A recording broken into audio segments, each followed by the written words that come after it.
Hello दोस्तों, जावा के new feature की सीरीज में आपका स्वागत है। आज हम लोग देखने वाले हैं जावा का एक और नया फीचर, एक नया कीवर्ड है। इनफैक्ट इसका नाम है इल्ड कीवर्ड। तो ये काम क्या करता है, आइए इस बात को हम लोग शानदार तरीके से समझते हैं। कंटेंट पसंद आए तो चैनल को सब्सक्राइब जरूर करिएगा। आइए स्टार्ट करते हैं। तो इल्ड कीवर्ड को समझने के लिए आपको समझना पड़ेगा स्विच एक्सप्रेशन। एक आपको पता है कि जावा का एक और नया फीचर है जिसको बोलते हैं स्विच एक्सप्रेशन। तो स्विच एक्सप्रेशन में क्या होता है कि जैसे आपने कहा कि आई एन टी ए मान लीजिए हमने 10 मान लिया, बी मान लीजिए 2 मान लिया, चाहे तो रीड कर सकते हैं। एक हमने मान लीजिए कि सी मान लिया है, और एक हमने यहाँ पर स्ट्रिंग क्या मान लिया है, चॉइस, और एक हमने मान लिया है मान लीजिए रिजल्ट। ठीक है। तो अब मैंने क्या किया कि चॉइस मान लेते हैं कि मैंने चॉइस को मान लिया ऐड, मतलब ऐड करना है, और स्विच के अंदर मैंने क्या पास कर दिया है, चॉइस को पास कर दिया है। ठीक है। अब यहाँ पे स्विच एक्सप्रेशन क्या कहता है, स्विच एक्सप्रेशन ये कहता है कि आपने जैसे आपने कहा कि अगर मैंने यहाँ पे कहा कि केस अगर ऐड हो तो क्या कर दो, मैं सीधा यहाँ पे कह सकता हूँ कि a प्लस बी। ठीक है। अगर केस सब्ट्रैक्शन हो तो मैं क्या कह सकता हूँ, सीधा यहाँ पे कह सकता हूँ a माइनस बी।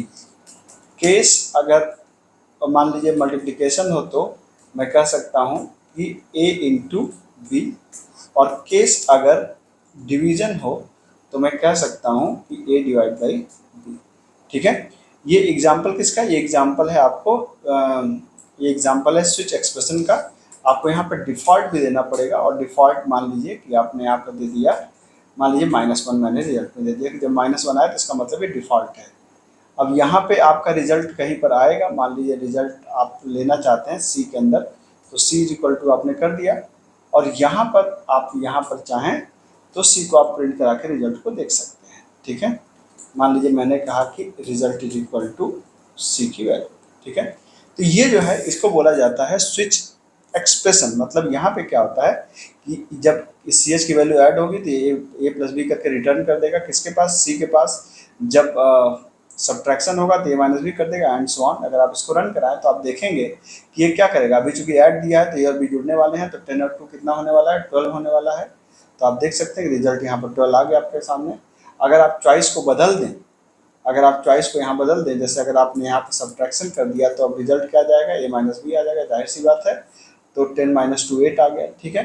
तो ये तो हो गया स्विच एक्सप्रेशन।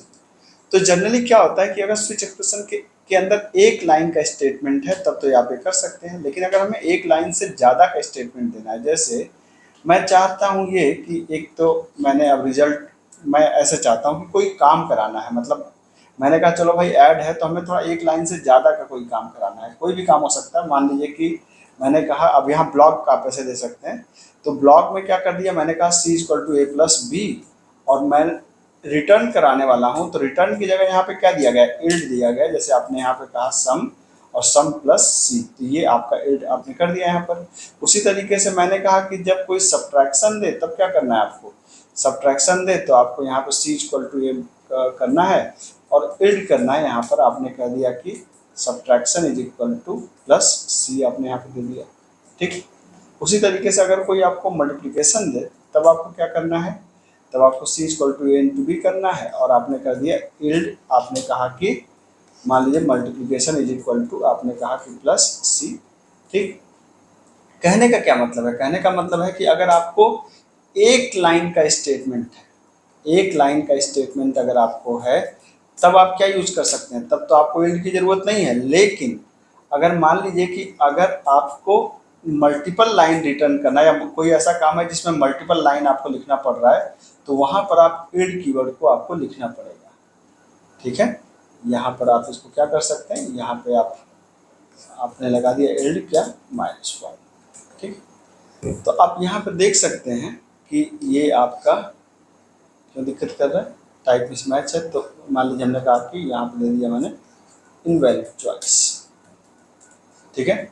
तो आप देख सकते हैं कि तो इससे पहले प्रोग्राम में क्या था कि अगर सिंगल लाइन स्टेटमेंट यहाँ पर था, जैसे यहाँ पर सिंगल लाइन स्टेटमेंट था तो आप स्विच एक्सप्रेशन को इस्तेमाल कर रहे थे। लेकिन चूंकि अब आपके पास क्या है, मल्टीपल लाइन स्टेटमेंट है, ये तो मैंने एक छोटा सा काम दिया। ऐसे मान लीजिए कि कोई बहुत ज़्यादा बड़ा सा काम हो, मतलब कि इसमें कई लाइन स्टेटमेंट लिखना पड़े, तो आपको वैल्यू रिटर्न करने के लिए आपको क्या लिखना पड़ेगा, इल्ड कीवर्ड यहाँ पर लिखना पड़ता है। ठीक है। अब यहाँ पे आप चाहें तो सिंपली आपको क्या प्रिंट कराना है, यहाँ पे कुछ नहीं, सिर्फ आर को प्रिंट करा दीजिए। तो चूंकि आपने जो भी यहाँ पे चॉइस दिया है, मान लीजिए कि आपने चॉइस अभी क्या दिया है, सब्ट्रैक्शन की, तो सब्ट्रैक्शन करके रिजल्ट आ जाएगा आपके सामने, आप देख सकते हैं सब्ट्रैक्शन इक्वल टू 8। अगर आप यहाँ पर क्या दे देंगे, यहाँ पर दे देंगे ऐड, तो एडिशन वाला रिजल्ट आपका आ जाएगा।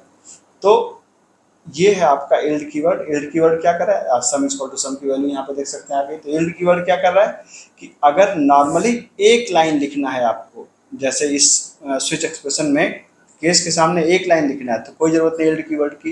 इल्ड कीवर्ड की जरूरत कब है, जब आपको स्विच के अंदर यहाँ मल्टीपल स्टेटमेंट के बाद कोई वैल्यू को रिटर्न करना है। तो मल्टीपल स्टेटमेंट के बाद कोई वैल्यू को रिटर्न आप नहीं कर सकते, वहाँ पर रिटर्न कीवर्ड नहीं, बल्कि यहाँ पर रिटर्न करने के लिए क्या इस्तेमाल होता है, इल्ड कीवर्ड। मेरे ख्याल से जानकारी आपको पसंद आई होगी। जानकारी पसंद आई तो चैनल को सब्सक्राइब करें। इस तरह के शानदार कंटेंट मैं आपको लाता रहता हूँ। मिलता हूँ। Thank you so much.